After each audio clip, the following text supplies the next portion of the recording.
see we have Joey. Is Mark Fritz logged on yet? Because, and Laura told me that she will be attending because she's doing the conceptual for her own project, but I think she should also be here to take place in the first agenda item.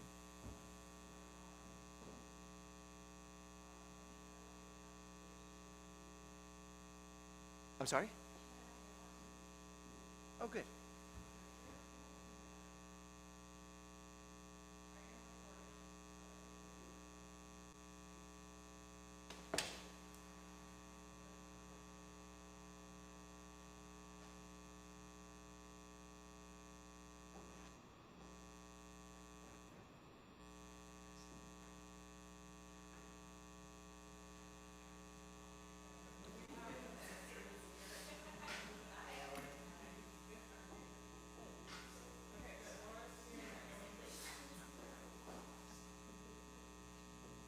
Join me for the first item. Join me for the first item. Yeah, great. I'm assuming one of these name tags.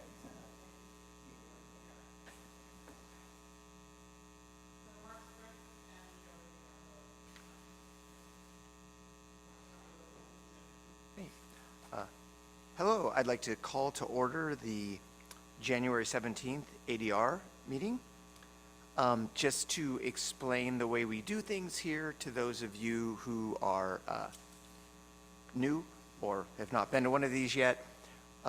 First, for each project, and it's actually only one project and then a conceptual design review, the town presents the project, then the applicant further presents the project with their design team, and the ADR asks any questions we have of the town and or the design team. We then open it up to public comment, and anybody here, and we've received several letters and emails, and at that point, once we open it up, anyone who wants to comment on a project can speak for up to 3 minutes, and then after that, we bring it back to the ADR and we discuss it and make our recommendations to the town council. Well, actually, I guess we'll introduce ourselves, the ADR members, just so people are aware of who they're speaking to tonight. My name is Mark Kruchnet, a Ross resident and an ADR member. Your light, oh, now it's green. Okay. Okay. Say that again. I think Hi, Laura Dewar, Ross resident and ADR member. This is my second time in person, so still learning the mic.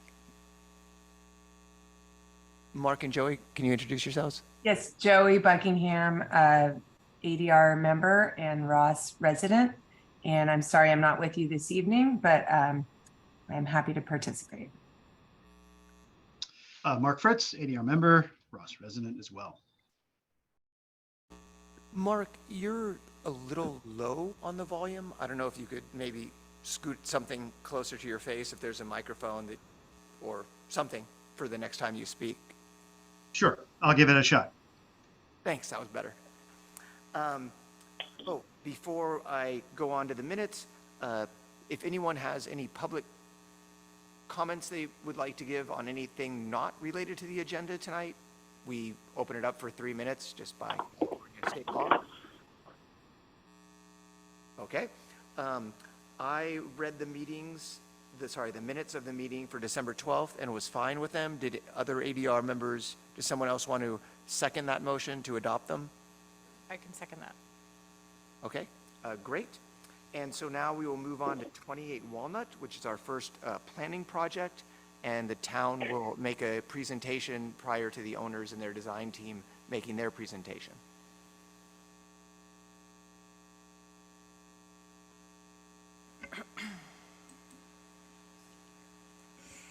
Okay, can you all hear me? Good evening, Mark Kruchnet, Chair Kruchnet, and ADR members. The project site tonight at 28 Walnut Avenue is located off the upper portion of Lagunitas Road on Walnut Avenue. The property is a large lot exceeding the 10,000 square foot minimum lot size. The lot is flat in the X flood zone, which is minimal risk for flooding. It's relatively flat. Tonight, the applicant is requesting approval of demolition, design review, nonconformity permit, and accessory dwelling unit to remodel and renovate an existing home. The project includes remodeling and a renovation of the existing single-family home, removing the office and deck in the side yard setback, replacing the different roof structures with one coherent roof design, and demolition of the carport that's located sort of right off Walnut Avenue. That parking space will remain. The ADU permit is required to exceed the allowable size of 800 square feet. New landscaping and hardscape are also proposed throughout the property. The colors and materials are actually up on the dais for you guys, and might have the project architect sort of go over which, if you guys are interested, over which material is for what portion of the home. In terms of public notice, at the time of writing the staff report, which was a few weeks ago, the applicant had submitted a spreadsheet with outreach, and it was, most of the feedback was regarding landscaping, and the applicants responded to that. And the plans before you tonight reflect those changes that they made. Yesterday, I received an email from the adjacent neighbors, and I'm sorry if I'm saying your name wrong, the Soleils, who are concerned about the first-story windows in the office of that ADU. I believe that the applicant and the neighbors have discussed those windows and have some potential solutions to those windows, which they can share with us tonight. Additionally, I received an email from another neighbor. I don't have it in front of me now. And it was from the neighbors sort of downslope, and that they were concerned with drainage, views, as well as a pond in the back of the lot. So I'm gonna hopefully, if you guys have questions about that letter, I'm happy to address. I just didn't have time to absorb the whole thing, given the timeliness of the letter. So with that, that concludes my presentation. I am available for questions. Thanks, Rebecca. Actually, one more slide. I am actually asking that the ADR group discuss the merits of the project and provide a formal recommendation to the town council. Thank you. Would the owners like to present the project and/or their design team?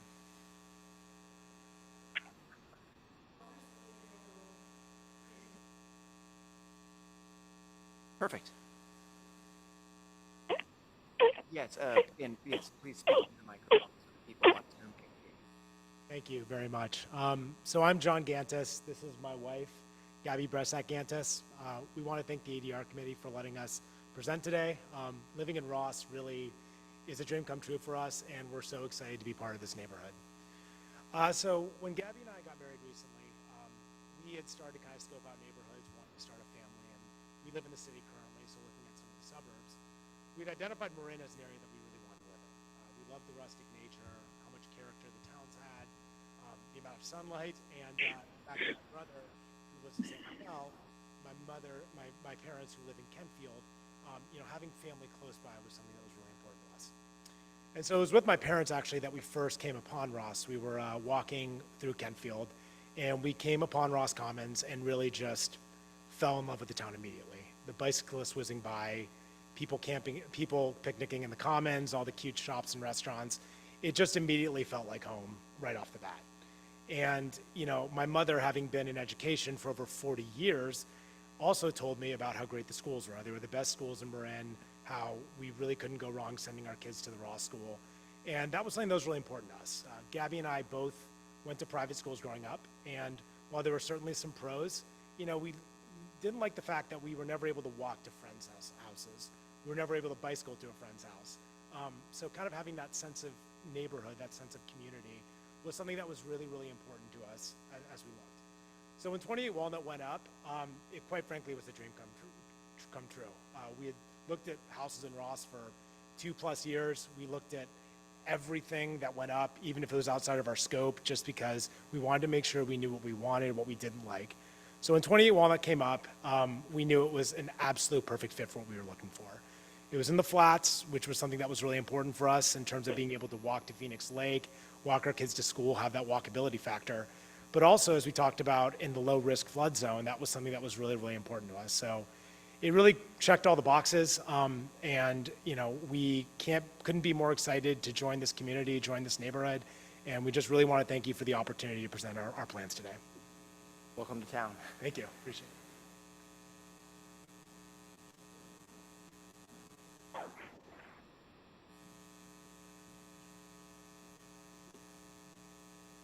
Good evening, members of the ADR. My name is Phoebe Bresak, and I'm the architect for this project. Our project has some history to it. First, before I say anything else, I need to say a special thanks to Rebecca and Alex in the building department who have been yeomen in helping me understand the process. And I also need to say a special thanks to Derek and Robert at the Ross Valley Fire Department, who equally are incredibly generous with their time helping me understand the process of living in Ross in the wildland urban interface zone. But we had hoped to be at an ADR meeting before now, but between Rebecca working with me through the requirements, the Christmas meeting being moved, story polls going up, and the follow-up meeting with the neighbors, it's January. In that time frame, there are things we learned and changes we would like to propose to our application that I think will likely address concerns that may come up from you guys. First, in order to conform to the absolute floor area ratio limits, the lower ADU office will become a storage room with a ceiling height less than 7 feet. That removes 100 square feet from the FAR, which puts us in total from the ADU plus the main house under the total limit for the site. Next, after meeting a second time with our neighbors, the Souls, and reading their letter sent to you, it's clear that the story polls made it possible for them to understand the building volume and the height differential between our properties that they couldn't from the drawings that I brought to show them earlier. Their second floor is approximately 16 feet from the new volume, and their nearest lower level approximately 10 feet from our lower floor. In response to their letter, we proposed to remove the 2 windows on the stair from the west garage and ADU elevation in lieu of a skylight. But we would like to keep the windows into the now storage room. The west is the only exterior wall on that side, and that's for light and ventilation. Their being there is also a safety issue. They're the only exterior access for fire personnel to access that space without running through the house, so we'd like to keep them. Those windows would be approximately 6 feet away from a proposed 6-foot-high solid fence. They have no privacy impact on the Souls' house. The Souls' only relevant window on the second floor can look down into these windows, but looking up at their window, their sill height blocks any view from our property. In addition, we propose, if the Souls prefer, to apply for a minor exception for that section of fence to be 7 feet instead of 6 feet, if that makes them feel better about the privacy.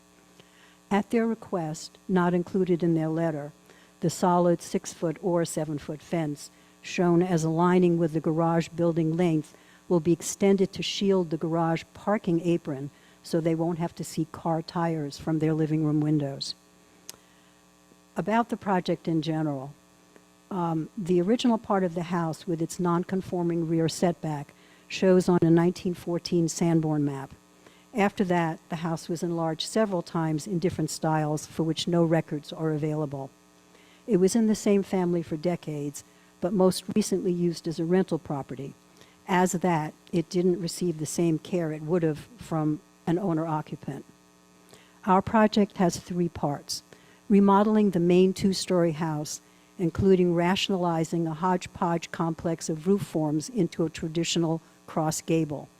This includes removing an existing office and 150 square foot deck from the side yard setback, as Rebecca mentioned. It includes updating interior spaces, replacing windows and finishes while making the buildings and the surrounding landscape compliant with the wildland urban interface zone.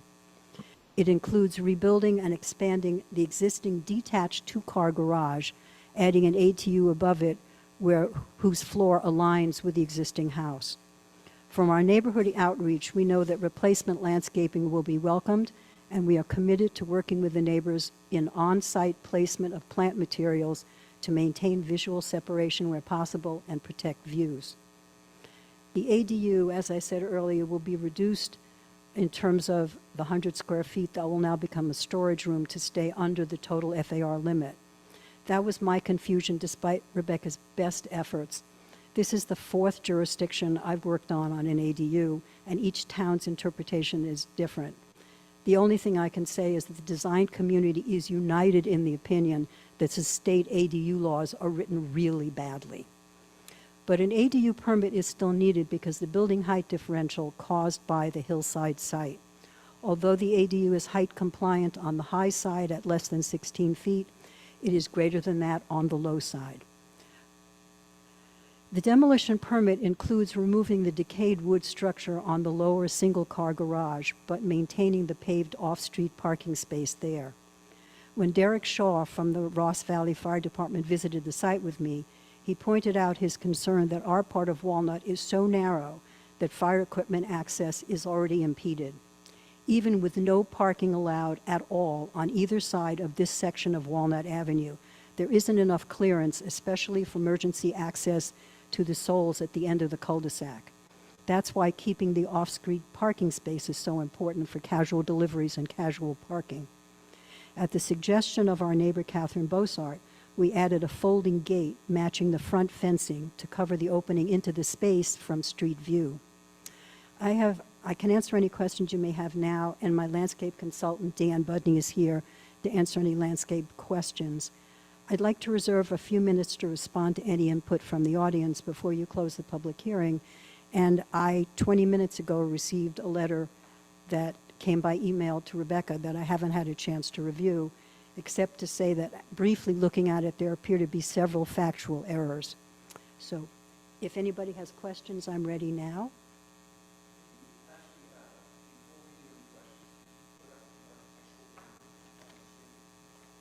Rebecca is my tech person.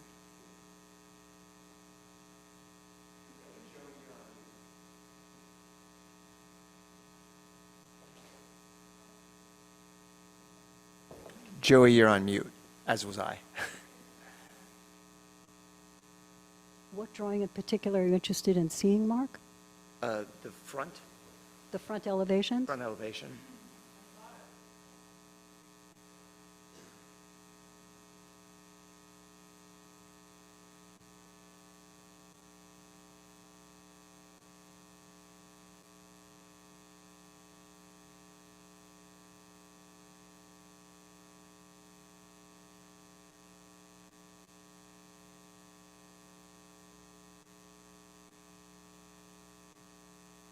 That's it. This page has sort of on the same design area, it shows the proposed and the existing.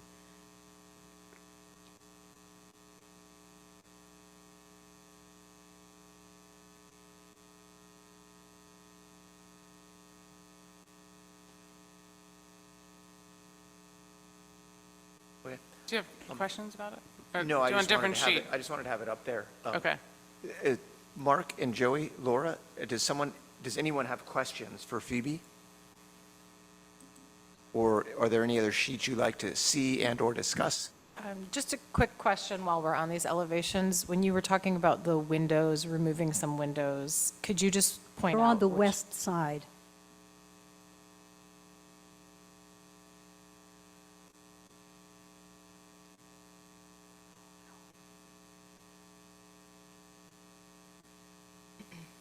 I think it's the next page. Yes, okay.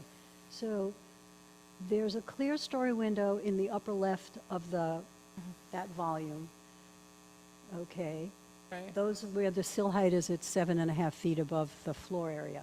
There are two windows as you go up the stairs. Those are the square guys. Those are the ones we're proposing to remove. And the windows down at the bottom that has that little cursor on it, those are the ones which we would like to keep for emergency access by fire personnel and to get light and air in a room that otherwise would have no exterior wall.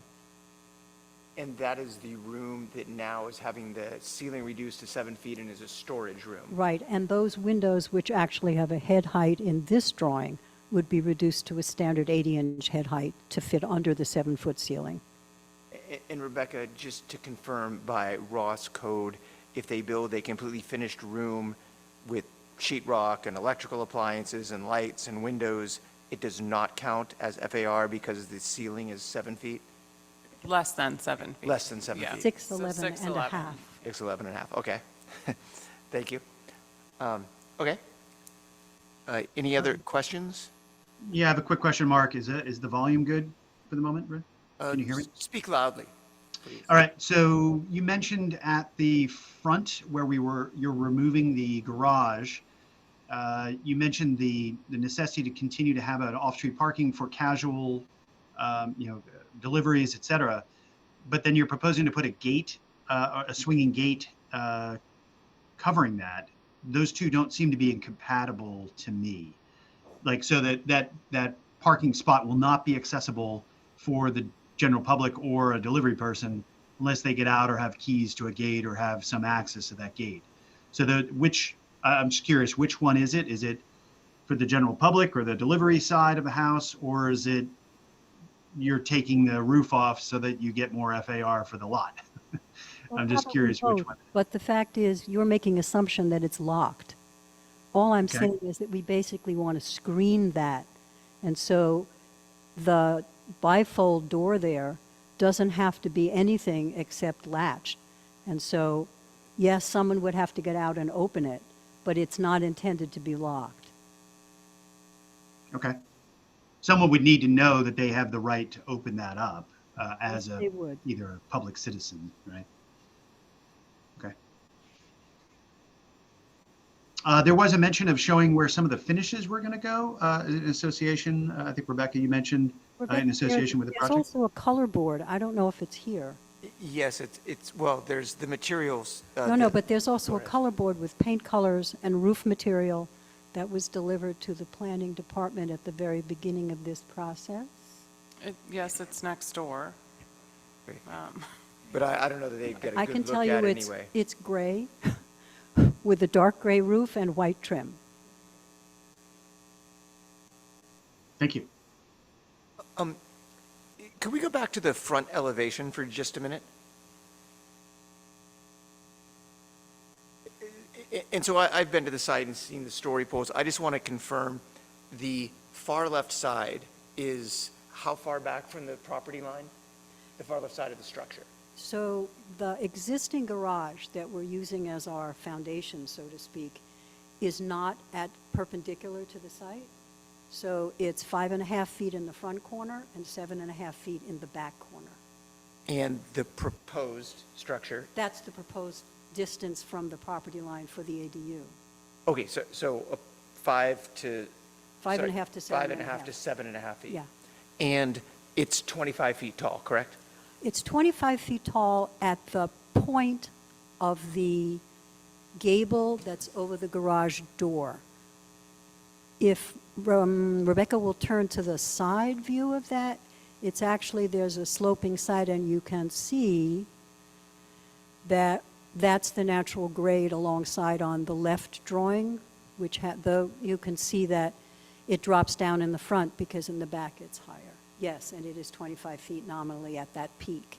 Okay, and Rebecca, just to clarify, you're allowed to do an ADU that can be only 4 feet from the property line, but it must be maximum 16 feet in height. Is that correct?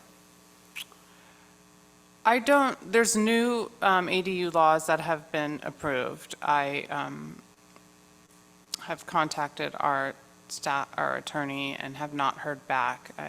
And so I can read you a bullet point from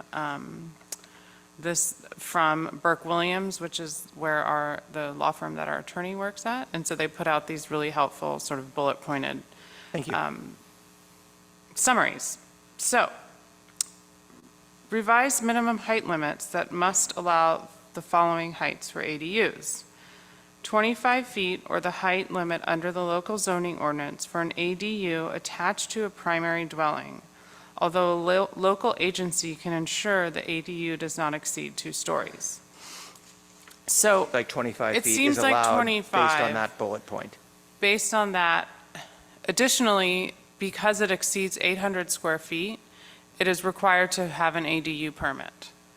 So it is subject to the design review findings. And how big is it? 900 and some change, 36. But if it was 850 feet, they could, If it sorry, was 800 square feet 800 square feet, it could Yeah. just be done ministerially. ministerially Yes. with 100, sorry, it's 936, you said? But yeah, Okay. it's, the floor area is bumping it up into the ADU permit. Got it. And I Okay. really tried to get the answer today, but apparently it was, And didn't with work. the new 25-foot height limit, if it's attached to the main house, is it still the same 4-foot setback that the normal ADU was? Okay, great. yeah. Thank you. Can I ask you a question just about the process of placing the ADU? Can you just kind of walk me through, like, what led you to want to put it right in that spot instead of, like, following the natural topography of the site? The design review guidelines for Ross ask us to concentrate the construction in where there's already buildings so that we can maintain the open space on the lot. So one of the things that I was playing with was putting it on top of the garage so that I could actually connect it to the house with a bridge, which you see there. There was a natural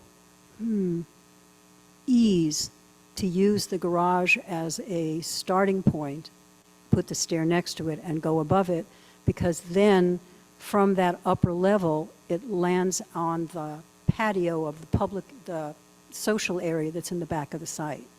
So it was a way of connecting the building to the main house, not only architecturally, but also through the landscape.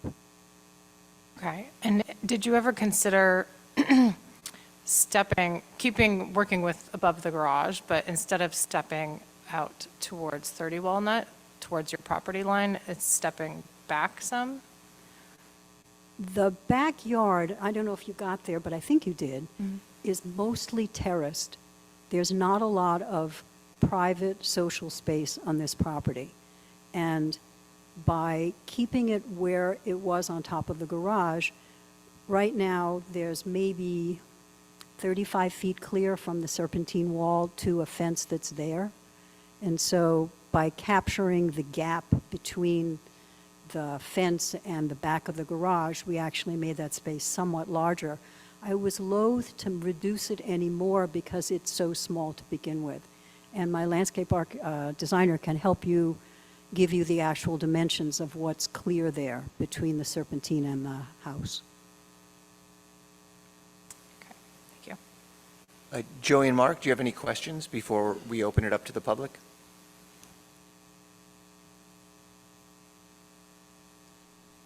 You're still on mute, Joey.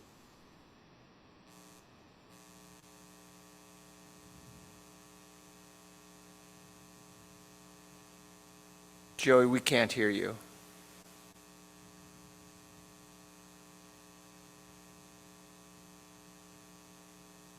Okay. Can There- you hear me now? Yes. Can you hear me now? Okay, great. I couldn't get out of the screen that was up to unmute myself. Could you explain the rationale behind the bridge connecting the two buildings rather than just keeping the garage and the ADU separate structures? That was one of the joys of working on a sloping site, because where I normally work, it's flat, and I wanted to architecturally play with the fact that you could actually pass under a piece of the building. It also allowed me to buffer the primary bedroom from the front view for more privacy. And I like the idea of there being a connection between the ADU and the house as opposed to having a detached one.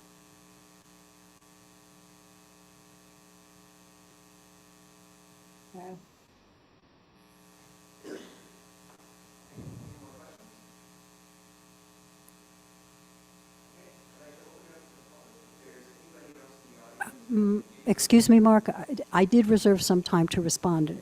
Is that? No, after people speak. Before you. Oh, you don't do that. Okay. And Mark, I don't think your mic was on there, but I think we Yeah. got the gist of that comment. Sorry, Mark and Joey. I was There just you go. explaining the order of things as I was about to open it up.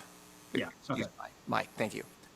So if anybody would like to speak or make a comment, we've obviously read some of the emails and letters that have been sent. But please feel free to speak for up to 3 minutes on any comments you have.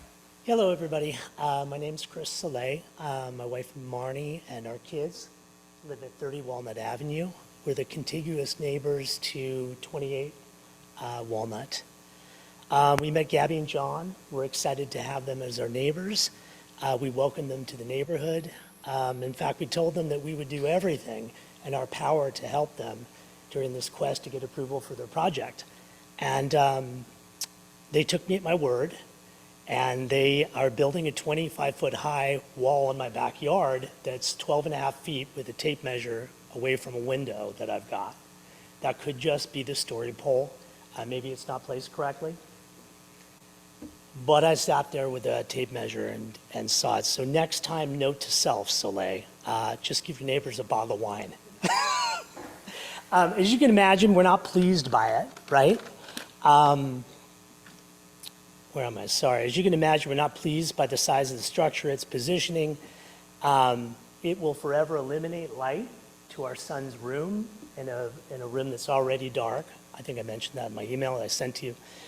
But Gabby and John's architect, Phoebe, has reminded us many times that unfortunately, there's really not a lot that we can do. She says it really nicely, and from what I've researched, she's correct. So we're stuck, and that's how it works. With the story poles in place and seeing how close the structure would be to our home, actually be, we asked that we meet with Phoebe last Saturday and told her that we don't want windows on the ADU facing our home. She shared that the room was originally going to be storage. Now tonight it's going to be storage again. I think at one point it was going to be exercise or something, needed ventilation.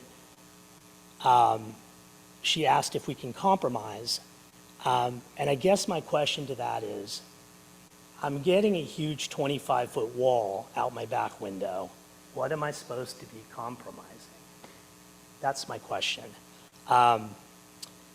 So, outside of that, what else can I add there? Oh, one of my concerns that I should just voice, and I'm happy to have a dialogue here as well, was I called her because last Friday I was watching TV at the opposite end of my house and could see the flags waving and the story poles. So their entire center, there's a bank of windows that face. And we met, they're gonna put a 6-foot fence in between us. But the fact is, I sent my wife over, and there's already a fence there right now, and I can see her knees and stuff, right? So this is not gonna block what's going on. Again, to give them credit, they've agreed that they're gonna plant bushes around the driveway, and those should grow in time.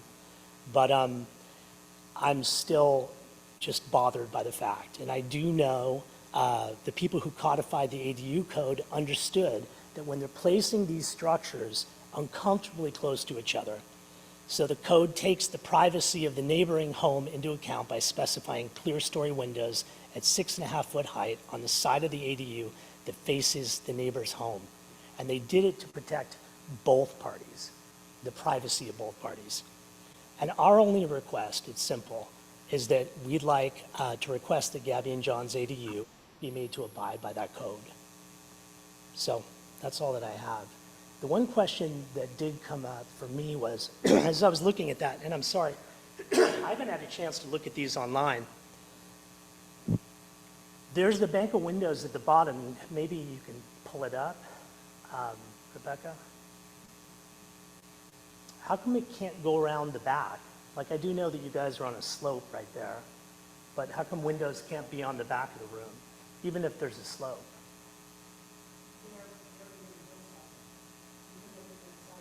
We were at the site today. It looked like it comes up to about there, so I don't understand why the windows couldn't be up higher.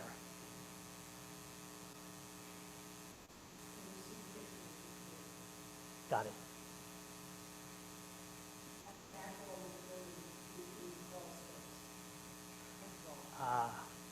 So isn't there a side view that we were looking at? Yep, There. right there. So to the left of the windows, if you went around the corner, isn't that the slope right there? That's dirt. All hill. I don't know, but there wasn't dirt back there today when we were walking behind it. Is there currently dirt there, or is it going to be filled in order to put the other structure up top and behind it? That's, I think that. Because it looks like it's not, I'm sorry. I think you're correct, that it's going to be filled in to get that wall, to construct that wall. Okay, so current, just to.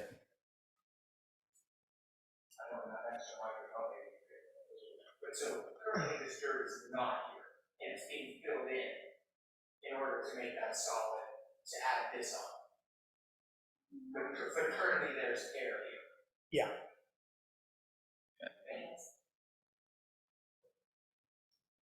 Is that correct? Yep. No. Mark and Joey, were you able to hear what I was saying? Sorry. Could you repeat it, please? Basically, what we were clarifying is that that area behind the proposed storage room is actually air now. It will later be dirt once it's filled in order to put dirt under where they would like to build the second story structure in that bridge. Yeah, this will end up being filled in because we're trying to make the lawn at this area flatter. So we're expanding the backyard so that this has less room. It has less vertical space, less retaining wall. Okay, thank you. Okay, and thank you for your comments.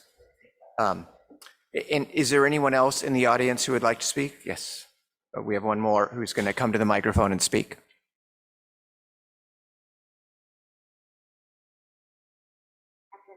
And I live just down the hill. And I've submitted some things in email, and I don't want to talk about all that. But I just want to correct the record that I did not ask for a gate at the bottom. So I just correcting the record. Okay, The architect said I asked for her to put a gate there, and that's just not true. okay, So I just wanted to correct the record since I'm sitting here, that's all. okay. Thank you. Okay, so, I have someone in the audience and on Zoom who would like to speak. oh yes, please. There's someone on Zoom who's going to speak. Hi, good evening. Can you all hear me all right? Yes. Hi, good evening. My name is Ellis Rask, and I'm an attorney at Hanson Bridget LLP. And my firm represents the owners of 15 Walnut and 10 Olive, the properties directly across the street and downhill from the 28 Walnut Avenue project. And I'd like to make a few points tonight and also mention that we submitted a letter earlier this evening that includes some pictures of the proposed project. And we hope that you had a chance to look at those because they really bring to light the size and scale of this project. Yes, we all did receive your letter and all that. So you should probably just add things that weren't in the letter because we've all read that letter and seen the pictures. Thank you. Sure. Well, I don't want to take too much of your time, but I do want to emphasize the fact that, as you saw from the letter, the project will adversely affect our client's privacy in significant portions of the property, including portions of the backyard, the kitchen, dining room, and 3 of the bedrooms. And as you know, this project, because of its size, has to meet certain findings to be eligible to be granted a design review permit and to proceed with an ADU. As we had mentioned in the letter, 2 of those specifically talk about impacts on the neighborhood and privacy rights. For example, that the exception will not create significant impacts on adjacent properties, the surrounding neighborhood, or the general public good. And we've submitted evidence tonight that clearly that finding cannot be made due to the privacy impacts from this proposed project, from not only the size and scope of it, but its positioning and the removal of key landscape features that exist on the property right now. We'd also like to call your attention to the fact that the design review criteria specifically require new structures and additions to avoid monumental or excessively large size out of character with their setting or with other dwellings in the neighborhood. Qualitatively, when compared to other buildings in the surrounding area, this proposed development is significantly larger and out of scale with other developments in the neighborhood. And I should just mention a key point that our clients are not opposed to ADUs, which we recognize will play a key role in the future of Ross's housing stock, but ADUs have to meet strict standards. And as designed, this ADU does not. So we hope that you'll take this opportunity to take a step back and think about how this project could be redesigned in a way that will be code compliant and will address these key privacy and neighborhood compatibility issues. And I'm available to answer any questions that you might have. Thank you. Are there any other audience members here or on Zoom who would like to speak? I don't see anybody else raising their hand on Zoom. Okay, I will bring it back to the ADR now for our comments and recommendations to the town council. Mark, Joey, Laura, is there someone who would like to go first?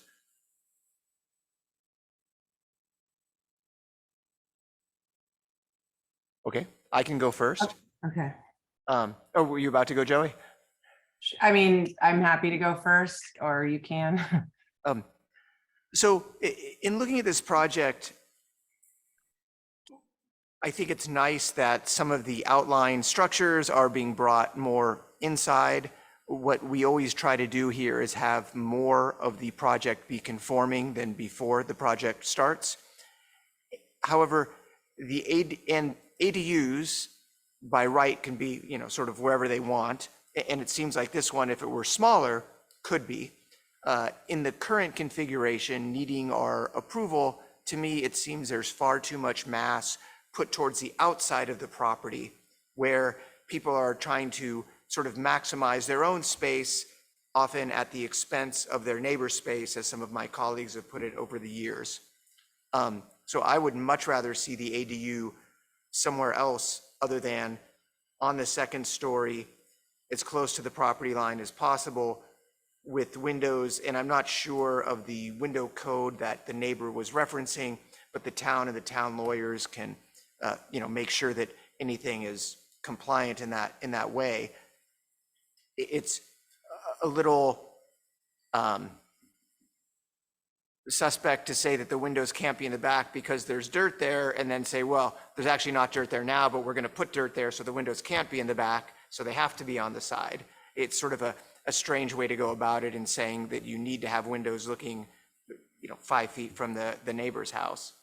I think the size of the project is fine, but it should be more in the interior space of the lot, and still getting all of your square footage, I think, would be better than having a 25-foot structure so close to the property line if it's avoidable and if it needs to have design approval.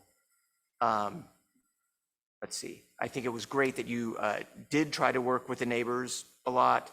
I don't think anyone should ever be penalized as far as landscaping is concerned because the neighbors have concrete on their property next to the property line. It's not necessarily your responsibility to do the planting.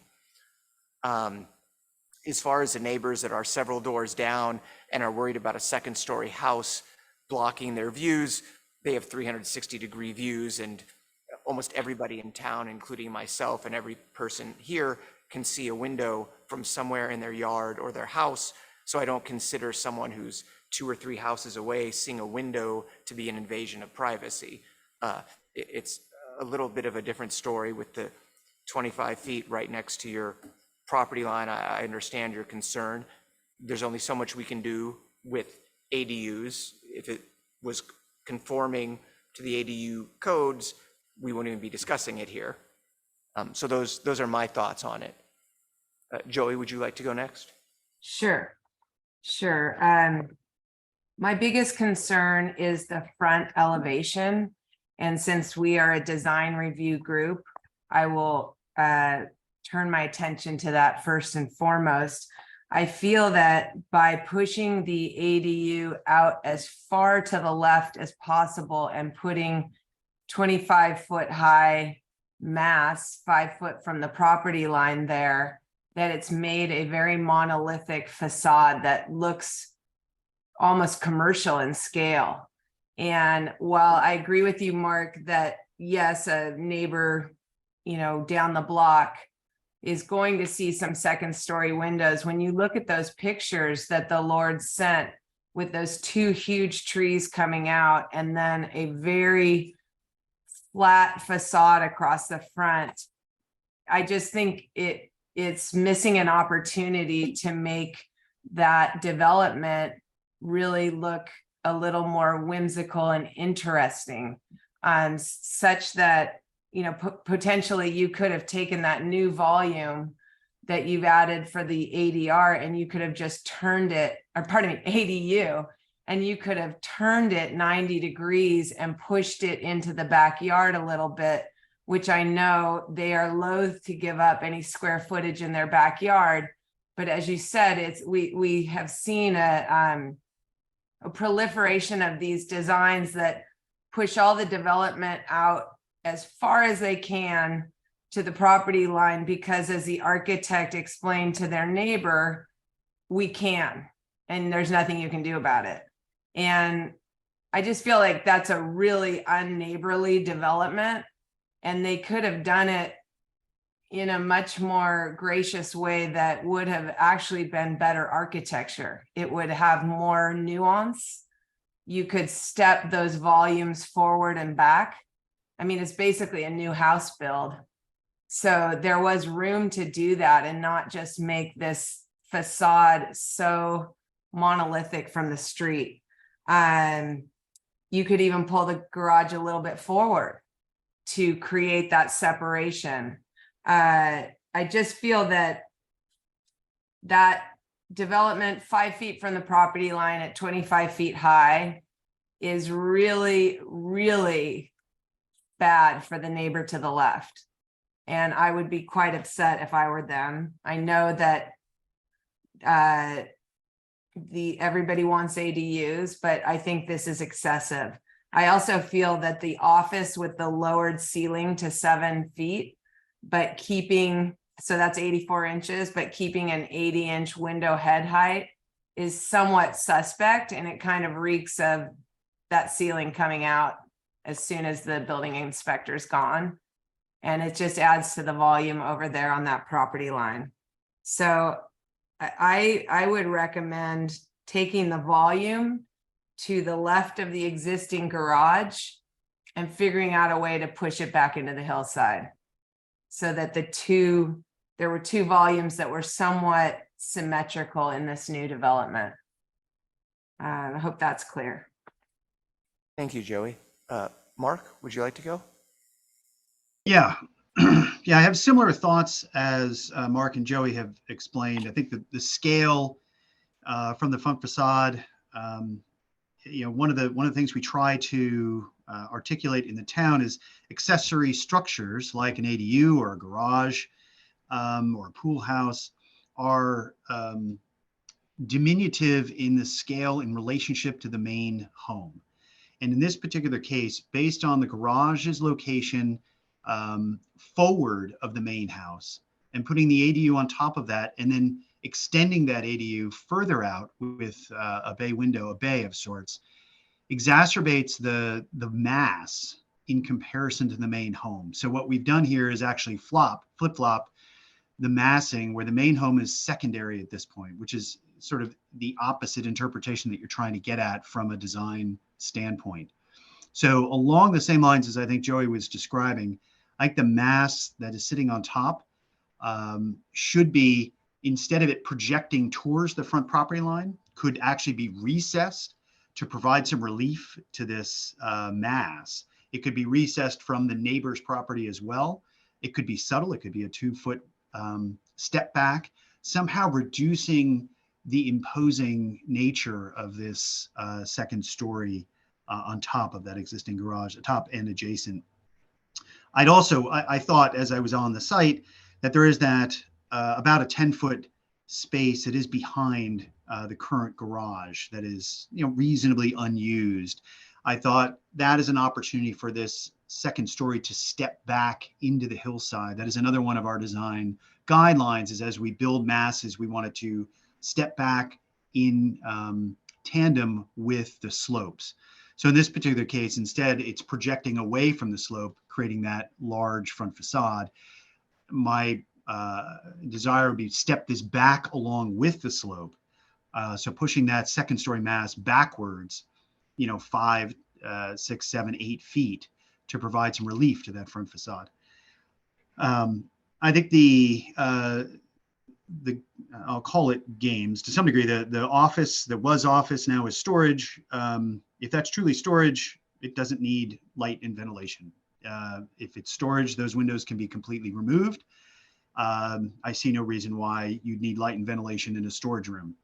So I would recommend on that facade, those lower windows that are currently labeled into an office but would be storage should be removed altogether, unless there's some intention of that being occupiable space in the future, which that would change the FAR calculations. So I think every attempt from a scale perspective to position this as a secondary element to the overall development on the site is going to enhance its architectural capabilities or success on the site. I think and doing that, minimizing that footprint on the second floor, tucking it back a little bit, providing some relief would enhance that capability. Those are my thoughts. Thank you, Mark.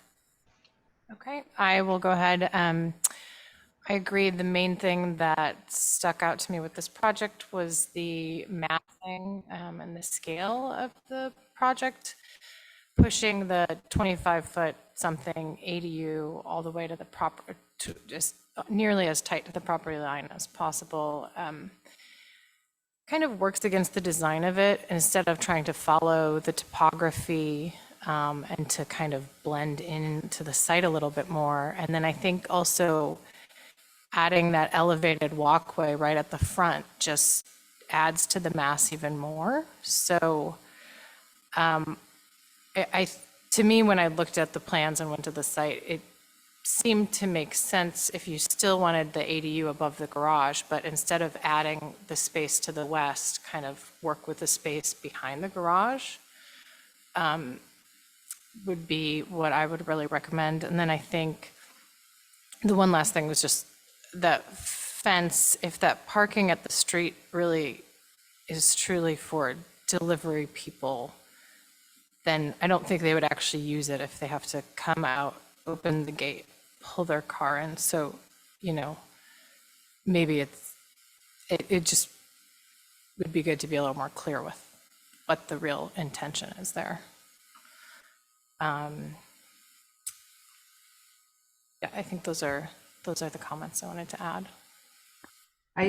That reminded me, one last comment of mine is that the bridge connecting the two buildings, I feel like exacerbates the large feeling of this development. There's something like Mark Fritz was saying about the garage and the ADU being a little bit kind of subservient or lesser than the main house, and putting them together like that just creates almost like a hotel feeling. So that was another impression I had. Thanks for clarifying, Joey. Okay, Rebecca, I think you have enough for our recommendations. Thank you to all. And let's take a 2 or 3 minute break before we move on to the conceptual design that's coming up, if that's okay? Sounds good. Thanks. Sorry.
Sorry, Mark and Joey, I just wanted to talk to the applicants and I was basically just sort of telling them off the record that I think like by making those suggested changes, it would end up being a much better architectural project and they'd still end up with, pretty much, I think they could easily end up with, everything they actually want in the project.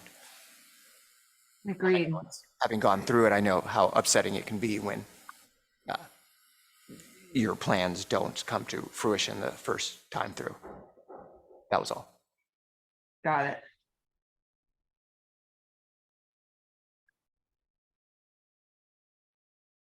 Okay, do you guys want to go now?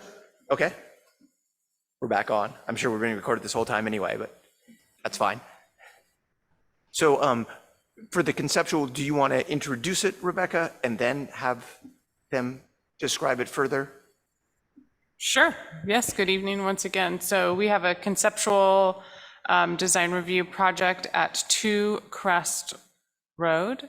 And the project consists of design review and a variance for a swimming pool, sort of on an oddly shaped substandard lot tonight. And I'll let the applicants take it from here.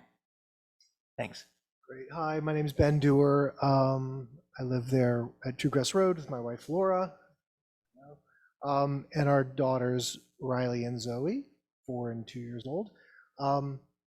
So we're approaching our 3rd anniversary in Ross from when we moved in next month, and love being here, watching our young girls become a little older, and purchasing a house that was developed by developers that really only finished about 1/3 of the total area. So about 1/3 of it's landscaped and about 2/3 of it is basically unfinished. Now that we've had a chance to settle in, and our girls are getting a little older and have a passion for being in a pool, we had been thinking about this and decided that we wanted to explore developing the rest of the property to make it more beautiful and usable generally, including putting in a pool with a small hot tub inside the pool.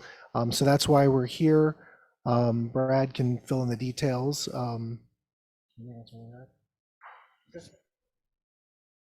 Thank you. Okay, why don't you go ahead, Brad? Hi, everybody. Rebecca, can you put up sheet L 1.2? Possible? Yes, I was not prepared to do that, but let me. I could probably do it if, I'm getting there. okay.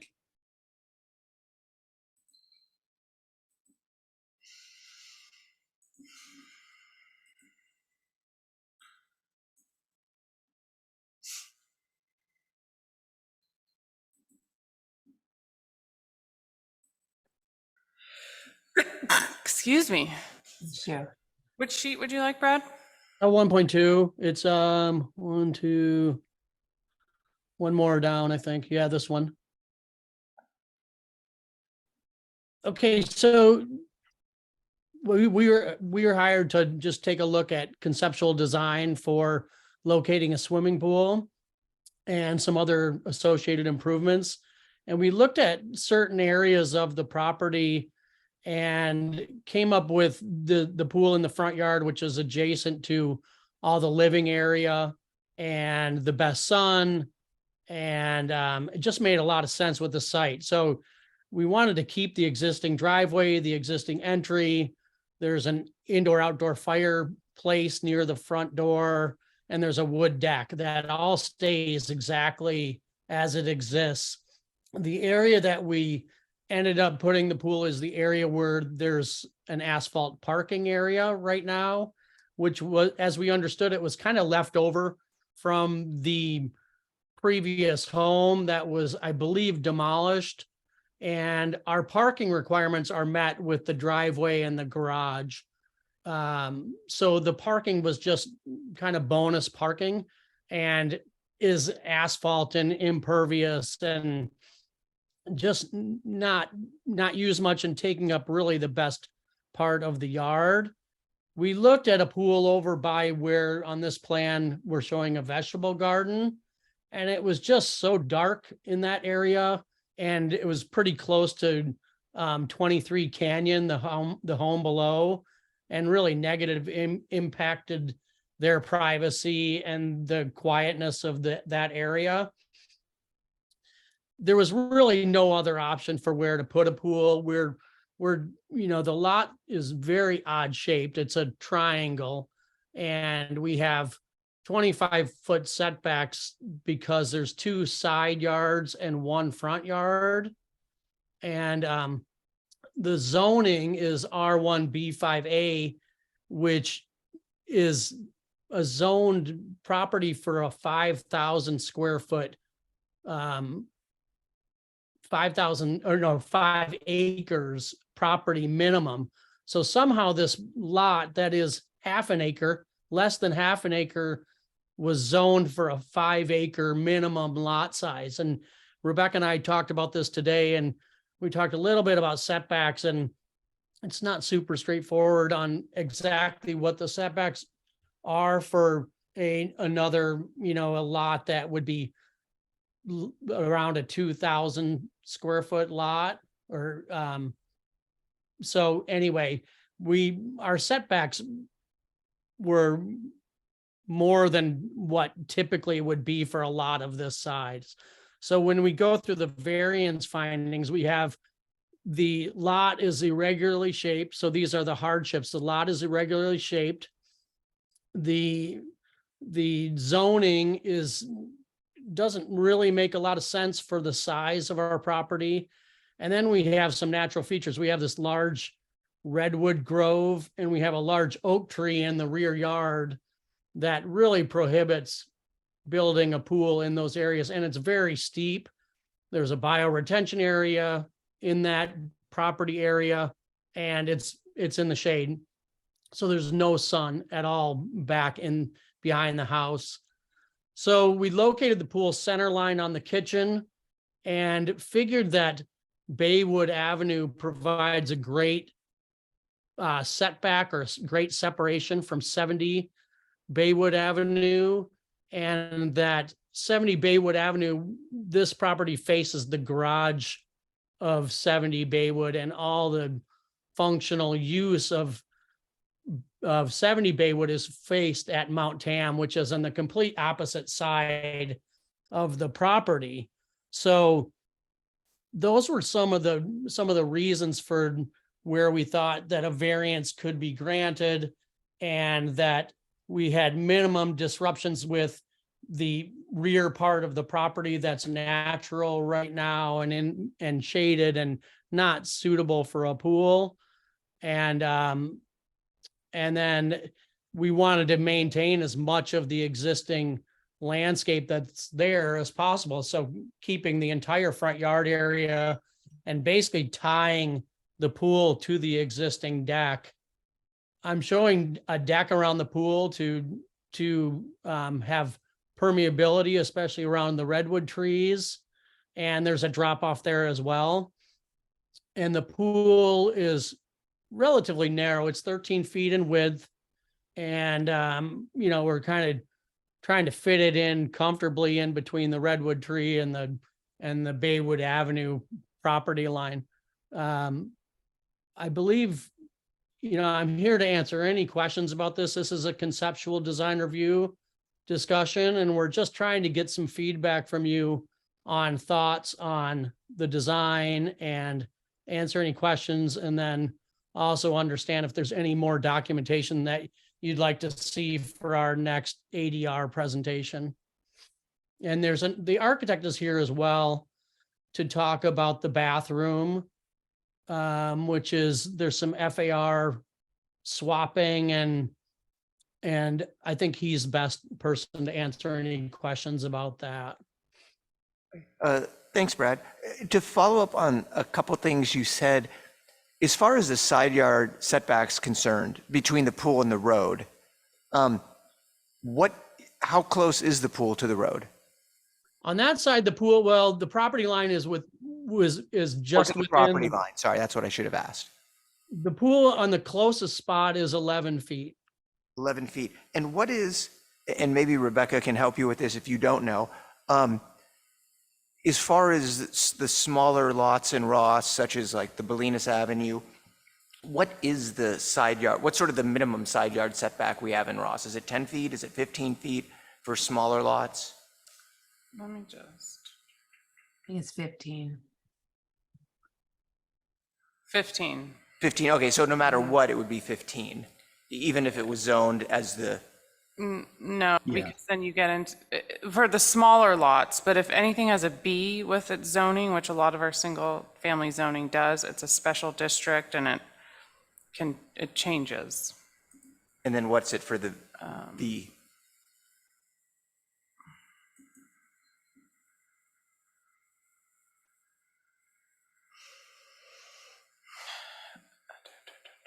So depending on, so the smaller ones that are about 6,000 square feet to 10,000 or 15, and then it bumps up to 20,000. And and this is about a 20,000 foot lot, right? this is, yes, a little less, I think. And then what's it above? 18,773. Less than half an acre, I do know that, this lot. Right, and so, and the setbacks around 15 for those typically? Well, we have 10,000 square foot lot size, 15,000 square foot lot size, and so 20,000 side yard would be 20. 20, okay, so it's either 15 or 20 depending on the zoning for something that size. 15, 18, or 20. Okay, 15, 18, or 20, so somewhere between 15 and 20. Okay, and how far is the deck away from the side yard there? And I realize, sorry, from the property line? That corner where the sofa is that just a couple feet over? Yeah, that's a couple feet off of that space, and yeah, that's close. It's kind of similar to, if you've been out there, there's some concrete walls that run along the street. Yep. And you can see where those exist. Some of those get really close to the edge of the road as well. So anyway, yeah, that's a couple feet. There's enough room for plants in that space.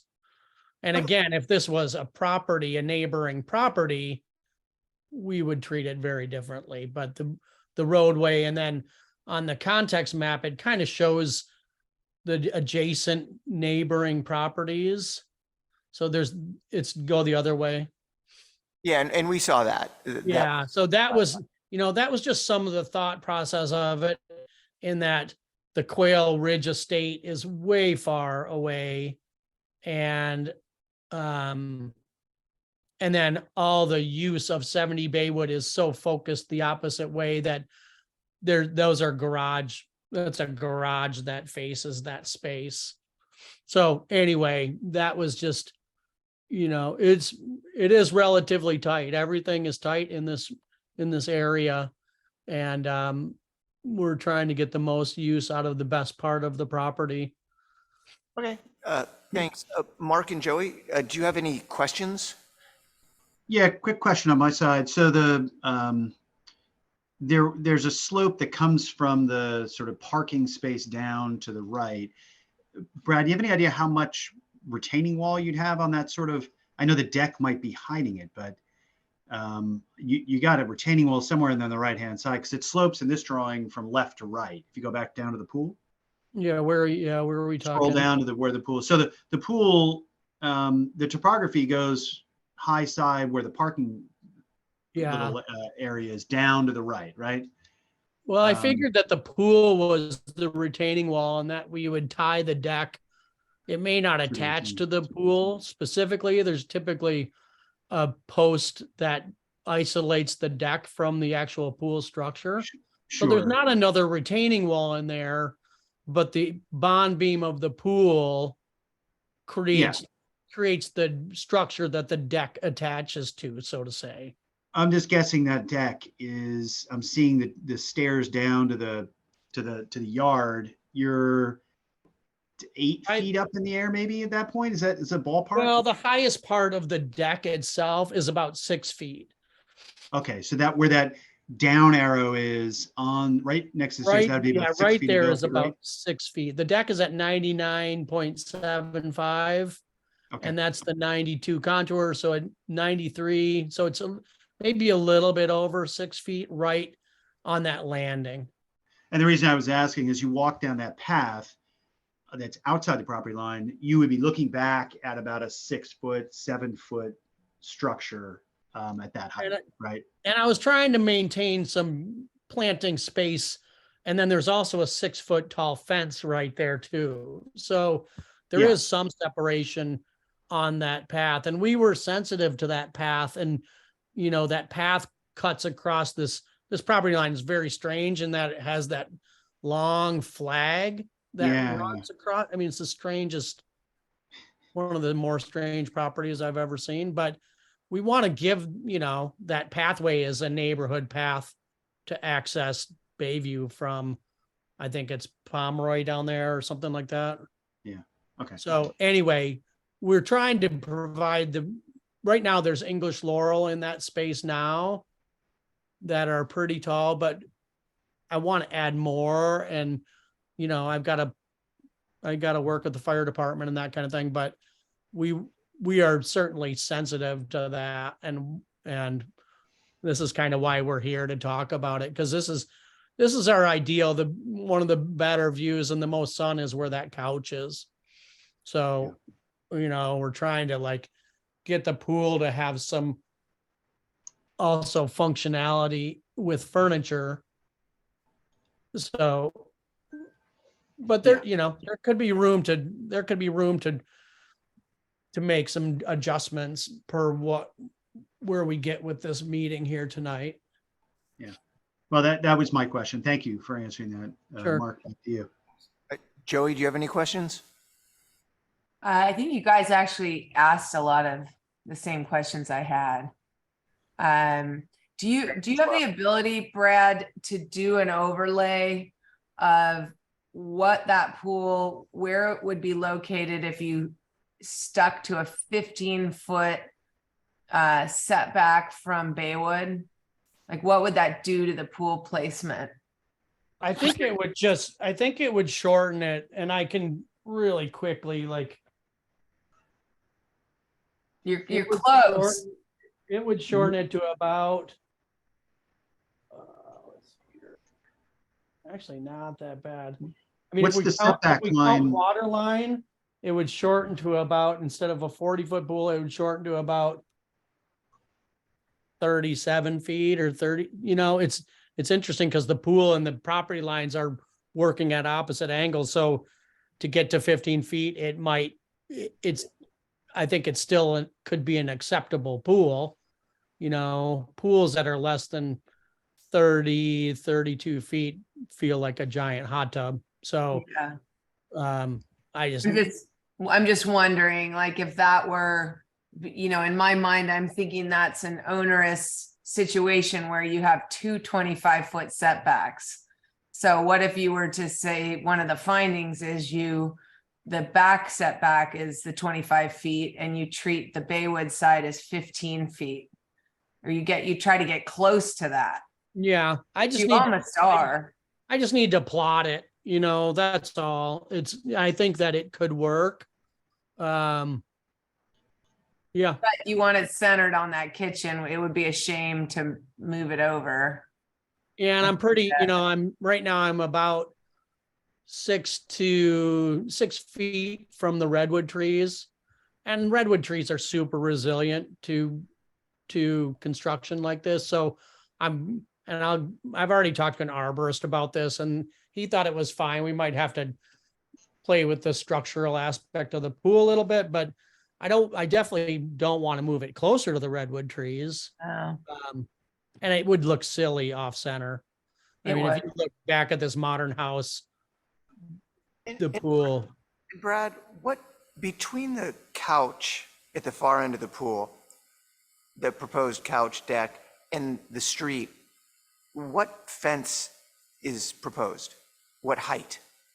Well, this is where it's a little bit tricky in that I have that front fence that's existing, and it's like a combination of walls and fences. And I want to just kind of stay with that same design motif that, you know, we're not going to redo it. And I believe that fence is about 4 feet. I'd have to look at my photos, but you know, I need to have pool safety, so I can do it not necessarily with all fencing. I can do it with the cover. And then there's other options. I can do an alarm. I can do door alarms. There's some code, but I wanted to kind of keep it that 4-foot height. I didn't want to put a 6-foot fence out front. You know, that would be just too imposing. Although for privacy, wouldn't you want that? Like, do you want people walking down that street and looking at the pool? And the people across the street built a giant fence. Actually, hold on, Joey, I'm sorry. I should ask, is there anyone who wants to, we're sort of having, before we have our conversation more? Oh, we should yeah. open it up to the public, just if anyone has any comments. Do we usually do that on conceptual? Is there anyone there? I don't see anybody raising their hands, or are people listening on Zoom? Okay.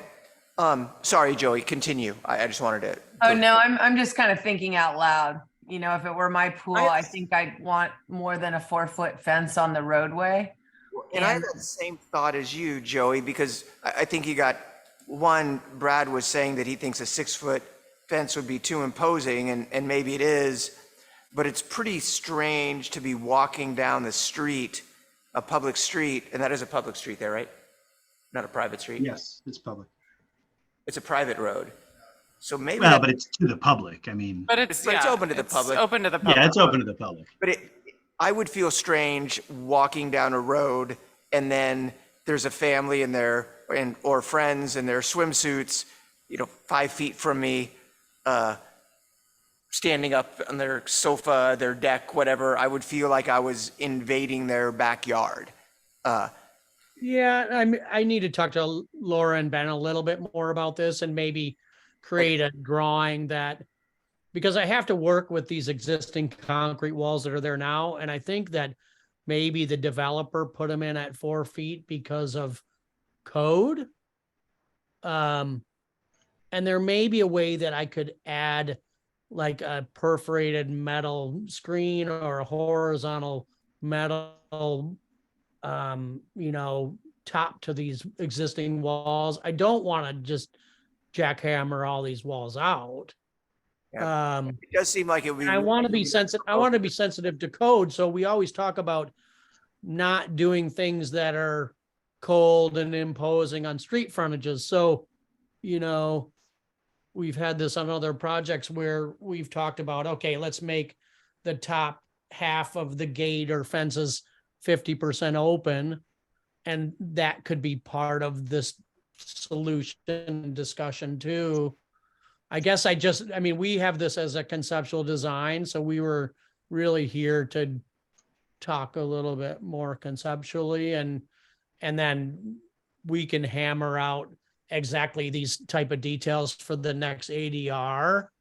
But I might need to go out to the job site again and take a tape measure and look at any other architectural details that might tie back to the house and come up with a design that respects the existing conditions and complements the architecture, and then also provides this privacy and pool safety.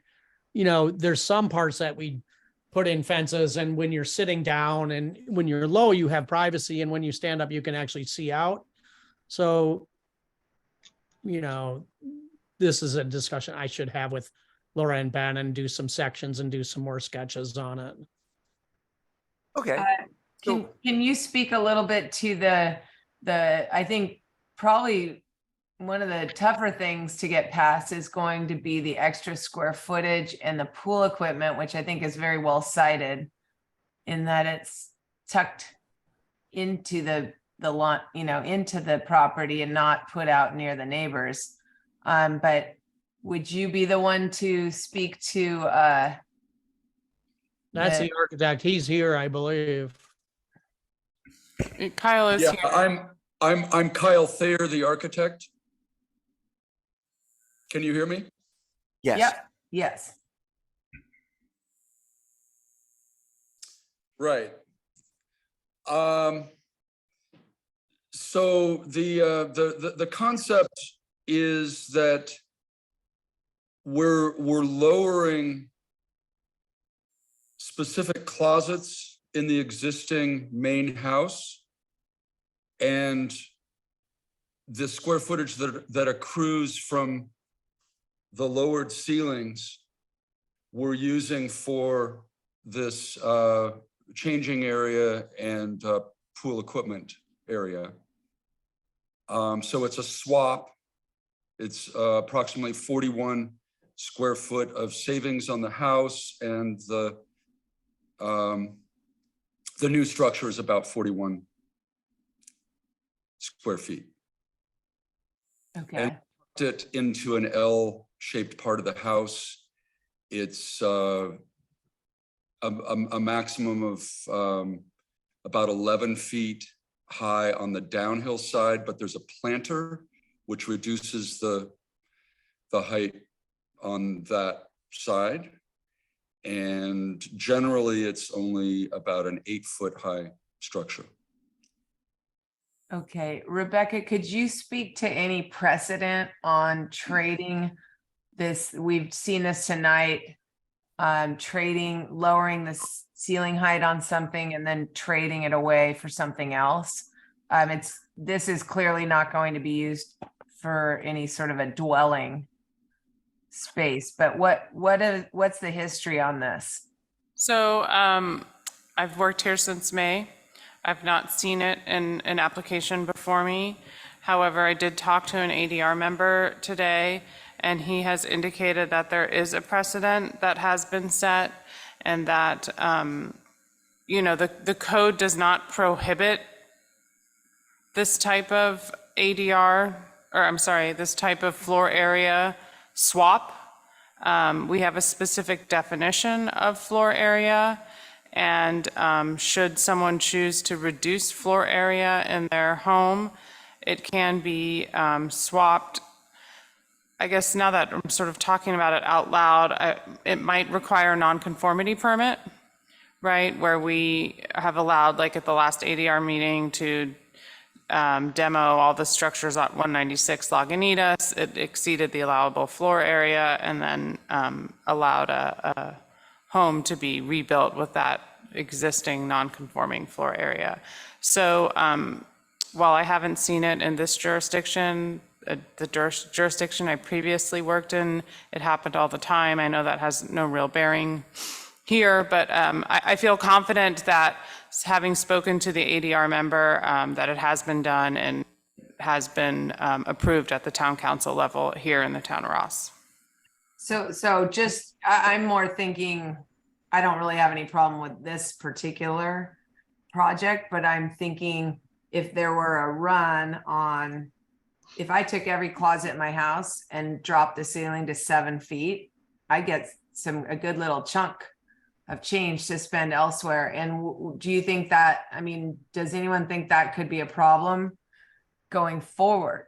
Would it be smarter just to go for a variance for this tiny little bathroom? Yeah, I've been on the ADR since it was incepted, and I don't ever remember Same. hearing like closets, like Yes, lowering closet heights to get extra square footage. Peter on That's- Hilgert was doing that and trying to change the height of the ceiling. Remember that contentious project on Circle and Hilgert? And that was That is a not big what I would want bone- to use as a precedent, though. I mean, Yeah, it's a big bone of contention. I'm just wondering, like, do you even want to poke that bear or for this project, or do you want to just, would it be smarter just to go for a variance for this tiny 8x7 bathroom? I mean, you need pool equipment storage. I mean, if I could just say one more thing, the code doesn't prohibit it, right? So, whether it happens at this project or it happens down the road, I don't, if this is something that's What- going to continue, right? Okay, and this is just conceptual anyway, so maybe Right, yeah. the three of us should just sort of give our general thoughts on it. So my general thought is, one, I think it would be relatively easy to argue at the town council, for the 15-foot setback, like Joey was, or sorry, like Brad was talking about. However, there's sort of a bigger issue with anything in the setback. And although having looked at the site, and I've seen this before over the years, and we actually dealt with the garage on 70 Baywood years ago, I completely agree with Brad and your assessment that there's, very few people would argue that a pool across the street from a garage would be inconveniencing the garage. However, we did get that letter from the neighbor today. And although I don't agree at all with their assessment of how it would impact their privacy as they walk from their garage down into their house where they can't see this pool or the street, it might be difficult, if not impossible, for the town council to approve a variance of a pool in a setback when the neighbor is opposing it. And I'm not saying that that's my opinion, they shouldn't. I'm just saying, I'm not sure if legally the town would be willing to do that, because they might open themselves up to a lawsuit that then they'd have to explain how they considered that to be a hardship of the pool setback. I mean, I agree with your assessment that it doesn't affect it negatively. Being obstinate, that is an issue that you should probably talk to the town lawyer about and see how the town council would be likely to vote on something like that. Personally, I don't think the pool would be a problem where it is, or even if it was, to the 15-foot level. I do think that deck on the far side of it that I was talking about, it seems that you either need to build a 6-foot high fence, which Brad feels would be imposing to the road, or then you have a low fence, which I think would actually be maybe even more imposing to the road as you're walking by there. If people are out swimming, standing, it's just weird seeing people in a pool, 6 feet from you when they're standing on their deck and you're walking on the road.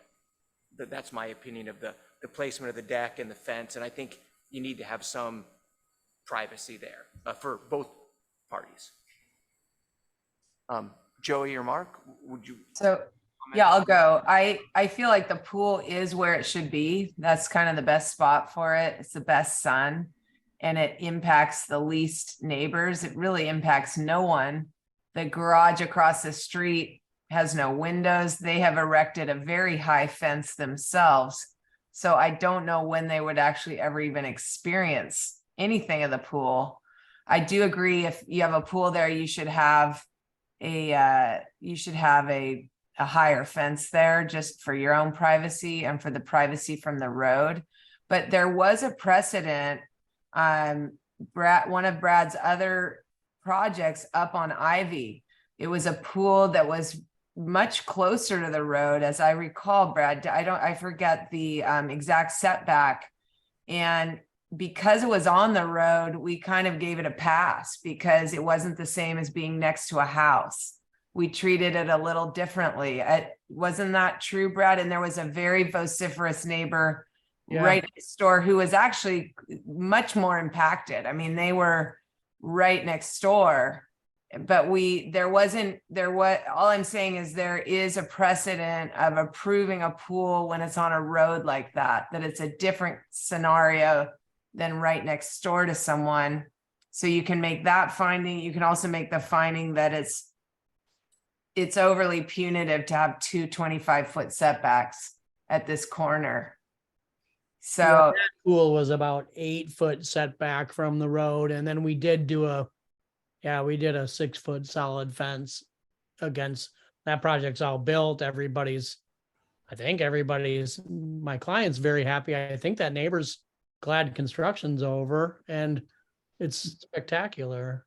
So yeah, so it's happened before. I would plant the heck out of it, make a really high hedge and fence.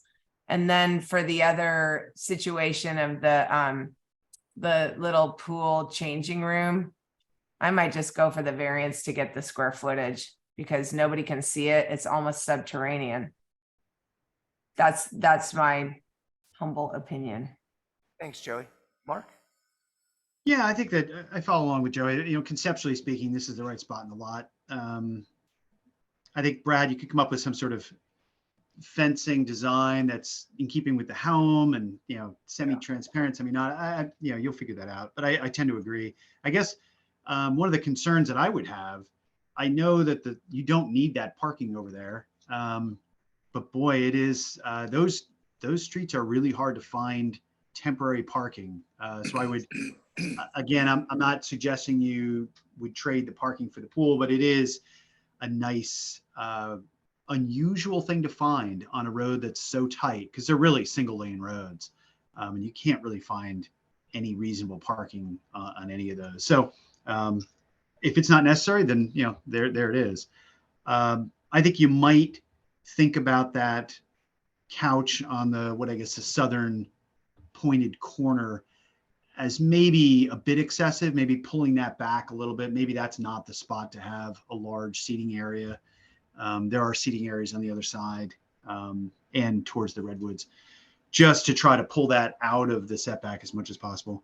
I don't really think it matters. We've had this conversation many times, whether it's, 11 feet to the property line or 15 feet. Those 4 feet are not going to make much substantive difference, to be in my personal opinion.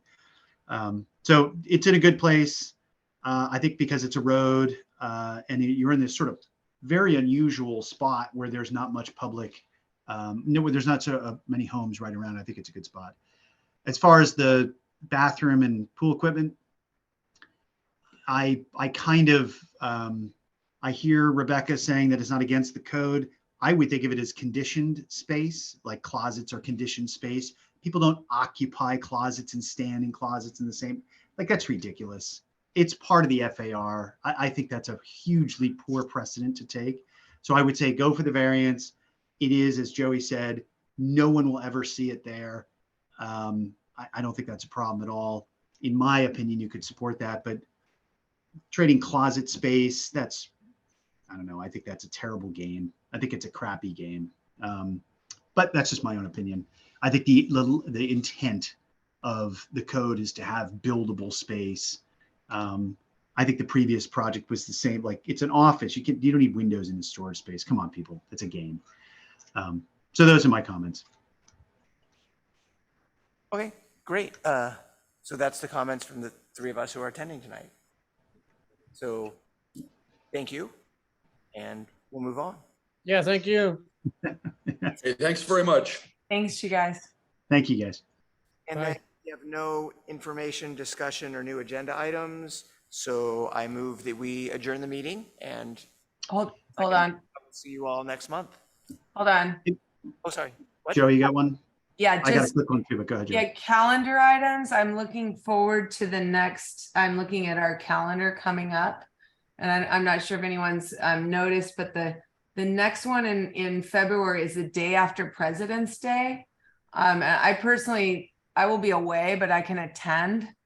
So I just want to let you know that. And then the one in March, I actually will be getting back from abroad, and I don't think I'm actually going to make it. So just want to let you know. Hopefully we've got Steven Sutro back. But the one, I don't know if the one in February, I think it's 5 weeks out. But that's the 21st. 1, 2, 3. 1 week up, then it's Valentine's Day. Could we move it to a Wednesday, like the 15th? Could we do it the 13th, which is a Monday? I could do it then. Mark, are you and Laura, are you two okay, both of you, with February 13th? Yeah, I think I can do that. You don't have to make a big preparation for Valentine's Day or anything? Nope. Okay. Can we try to reschedule that for the 13th, Rebecca? Yes. Rebecca, does that work for you? Let's make sure. I'm just thinking about projects that I said gave them deadlines, but we'll make it work. I don't have a lot of Valentine's Day prep either. I don't either. All weekend long, Me so by too. Monday I'm done. Me too. I just thought, I have a feeling Tuesday the 21st. But you know what? I'm sorry. That's when RPOA meets. And they usually meet in here. How about Wednesday the 15th? Yeah, that's fine. Well, let's make sure we need everybody to be okay with it. Like, what about, should we Can I send an email out tomorrow? yeah, So it's Yeah. first choice, I guess the 15th. the 15th? I'm fine with it. I yeah, might have to be on Zoom. Yeah, that's good. that works for me. And then just so you know, the March one, I won't be able to be here unless we change it, which I don't want to do twice. What date is the March one? It's the 21st, and I get home that night from a big trip, but hopefully we would have a coterie of other willing participants. Yeah. Yeah. I can do it. I'll send out an email tomorrow just confirming attendance for February 15th and then confirming March attendance so we knowing that you'll be gone, Joey. Okay, great. I was starting to look ahead and realize that was going to be a problem. Laura's still in the chamber. I think if she's available on the 15th, then we at least have three, Mark, me, and Laura. Yes, Laura's nodding yes. You Oh, can't okay, I can't see see the it nod. there. Okay. You can see her hand there. Okay. Great. Well, I had one quick one, Mark, just to Rebecca. There was a couple comments on both projects tonight about emails sent out today. I didn't receive any of them. So I apologize for not, I didn't, maybe, I'm not sure. I just checked for my email. I didn't see anything that came through today. Huh, but you usually get the ones that are sent to the whole design review group? Yeah, typically I do. Typically, so just today, you weren't getting Yeah. it. I didn't get anything today on either of those projects. It's with photos or whatever it was, all that never came through. So I just mentioned that. Oh, strange. okay, we have, our IT person comes in tomorrow, so I'll have them look at that. I appreciate it. Thank you. Thank you. Okay. Well, are we all good? Yeah. All right. Well, thank you, everyone. And we adjourn the meeting, and I will see you all sometime next month. All right. Thanks, Mark. Mark. Bye-bye. Thank you. Bye. Bye-bye. Thank you. Guys, have a good evening. Thank you. Good evening.